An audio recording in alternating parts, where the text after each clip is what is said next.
My dear students, good morning.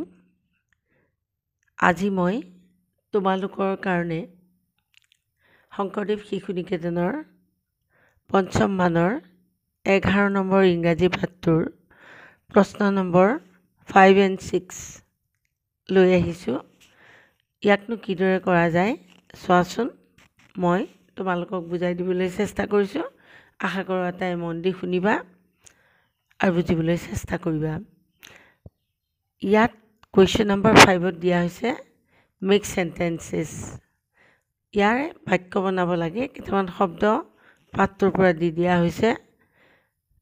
Convey, প্ৰথম শব্দটো হৈছে কনভে।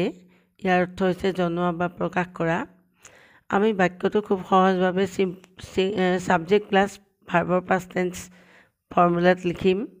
পাষ্ট টেন্সত সি মানে হৈছে তেওঁ বা তাই, আৰু কনভেইডটো হৈছে কনভে শব্দটোৰ পাষ্ট টেন্স। গতিকে ছাবজেক্ট প্লাছ ভাৰ্বৰ পাষ্ট টেন্স, তাৰমানে পাষ্ট ইনডেফিনিট টেন্সত কৰিছোঁ। শ্বি কনভেইড হাৰ ৰিগাৰ্ডছ টু মাই পেৰেণ্টছ। তাই মোৰ অভিভাৱকৰ প্ৰতি সন্মান জনাইছিল। ৱণ্ডাৰফুল মানে সুন্দৰ বা বঢ়িয়া। আমি সহজকৈ এটা বাক্য লিখিছোঁ, it was a wonderful party.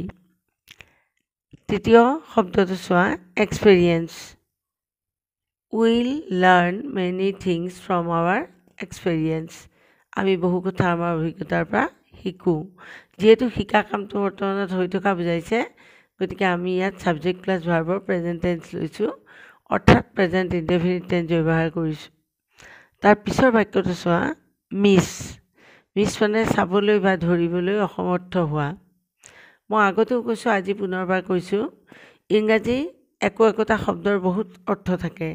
আমি কেৱল সেই শব্দটোৰ সেই অৰ্থটোহে ব্যৱহাৰ কৰিম বা প্ৰয়োগ কৰিম যিটো পাঠটোত যেনেদৰে ইয়াক ব্যৱহাৰ কৰা হৈছে। কবিতা মিছ দ্য স্কুল বাছ। কবিতাই স্কুল বাছখন ধৰিব নোৱাৰিলে। তাৰপিছত লিখা এ ফিউ শব্দটো চোৱা, এ ফিউ মানে হৈছে কেইটামান বা কেইজনমান, অৰ্থাৎ এইটো প্লুৰেল নাম্বাৰত আছে। গতিকে আমি লিখিম এ ফিউ, এটা বাক্য লিখিম, only a few students were present in the class. কেৱল মাত্ৰ কেইজনমান ছাত্ৰহে কোঠাটোত উপস্থিত আছিল, শ্ৰেণীকোঠাটোত উপস্থিত আছিল। তাৰ পিছৰ বাক্যটো চোৱা, এট্ৰেকশ্যন মানে হ'ল আকৰ্ষণ। The science park is the main attraction of the science centre. বিজ্ঞান কেন্দ্ৰটোৰ মূল আকৰ্ষণ হৈছে ছায়েন্স পাৰ্কখন। এতিয়া মই ভাবোঁ এইখিনিত কোনো অসুবিধা নাই তোমালোকৰ। ইয়াৰ পিছৰ যিটো লেটাৰ ৰাইটিঙৰ কাম, 6 নম্বৰ কুৱেশ্যনটোলৈ যাম আমি। 6 নম্বৰটোত আমাক দিয়া হৈছে, write a letter. You are going to meet your friend during the summer vacation. Write a letter to him or her. Write 7 sentences. 7টা বাক্যত আমাক এখন সৰু চিঠি লিখিবলৈ কোৱা হৈছে বন্ধুলৈ। সেই বন্ধুলৈ লিখা চিঠিখননো আমি কিদৰে লিখিম চাবা। বন্ধুৰ নাম মই ইয়াত দিয়া নাই, মই বন্ধুৰ নামৰ সলনি এক্স ব্যৱহাৰ কৰিছোঁ। কিন্তু তোমালোকে বন্ধুৰ নাম এটা দিব পাৰা, তোমালোকৰ বন্ধুৰ যি নাম তাকে দিব পাৰা। আৰু এই সোঁহাতে মই লিখিছোঁ, যিদিনা মই চিঠিখন লিখিছোঁ, অৰ্থাৎ আজি মই চিঠিখন লিখিছোঁ, গতিকে আজিৰ তাৰিখটো হ'ল 26/12/2023। এতিয়া তাৰ তলত মই ঠাইডোখৰ লিখিছোঁ য'ৰ পৰা মই চিঠিখন লিখিছোঁ। ঠিক তোমালোকেও তেনেদৰে তোমালোকৰ থকা ঠাইডোখৰৰ নাম লিখিব লাগিব আৰু যিদিনা চিঠিখন লিখা তাৰ তাৰিখটো লিখিব লাগিব। তাৰপিছত মই তেওঁলোকৰ প্ৰথমতে কুশল মংগল সুধিছোঁ আৰু নিজৰ কুশল মংগল জনাইছোঁ। How are you? I am well. তুমি কেনে আছা? মই ভালে আছোঁ। Hope other members of your family are also' well. আশা কৰোঁ তোমাৰ ঘৰৰ বাকী সদস্যসকলো ভালে আছে। তাৰপিছত মই পেৰাগ্ৰাফ চেঞ্জ কৰিছোঁ। I am writing this letter to give you a good news. এই চিঠিখন মই এটা ভাল খবৰ দিবলৈ লিখিছোঁ তোমাক। I am sure you will be glad to hear it. মই জানো যে তুমি এই খবৰটো শুনি আনন্দিত হ'বা। এতিয়া তাৰ পিছৰখিনিলৈ চোৱা। ডিউৰিং দ্য ছামাৰ ভেকেশ্যন, য'ত মই আচল কথাটো লিখিছোঁ, during the summer vacation we are going to visit your place Sivasagar. আমি অহা গৰমৰ বন্ধত আমি তোমালোকৰ ঠাই শিৱসাগৰলৈ ফুৰিবলৈ যাম। I want you to join me, তুমিও মোৰ লগত থকাটো বিচাৰিছোঁ। And show' the historical monuments there, আৰু তুমি মোক তোমালোকৰ তাত থকা বুৰঞ্জী প্ৰসিদ্ধ ঠাইসমূহ বা কীৰ্তিচিহ্নসমূহ দেখুৱাই দিব লাগিব। ইয়'ৰ লাভিং ফ্ৰেণ্ড, তোমাৰ মৰমৰ বন্ধু ৱাই।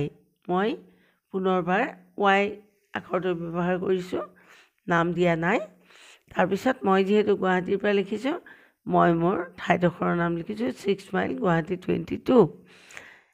এড্ৰেছ লিখিছোঁ, ইয়াত তুমি ঠিকনাটো লিখিব লাগিব, নহ'লে চিঠিখন ক'লৈ যাব।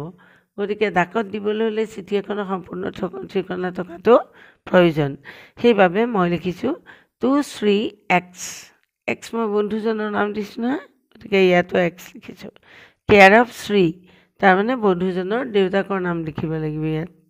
ইয়াত বন্ধুজনৰ দেউতাক নাইবা ঘৰৰ অভিভাৱকৰ নাম লিখিব লাগিব, কাৰণ সৰু ল'ৰা এটাৰ নামততো চিঠি এখন নাযায়। গতিকে ডাঙৰ মানুহজনক সকলোৱে চিনি পায়, সেইকাৰণে ডাঙৰ মানুহজনৰ নামটো ইয়াত দিয়াটো প্ৰয়োজন। তেওঁৰ দেউতাক বা মাক বা যিকোনো অভিভাৱকৰ নাম তুমি ইয়াত দিব পাৰা।